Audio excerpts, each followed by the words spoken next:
How to install precision air conditioner. 2. Sensor installation. Be sure to read the precautions listed in the instruction manual before starting work. Required tools, materials, temperature, humidity sensor, LAN cable for sensor, sensor mounting bracket, mounting screw, Phillips screwdriver.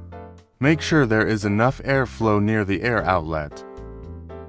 Make sure that the temperature, humidity sensor is installed so that the air can flow through off slit surface, and fix it using a fixing bracket.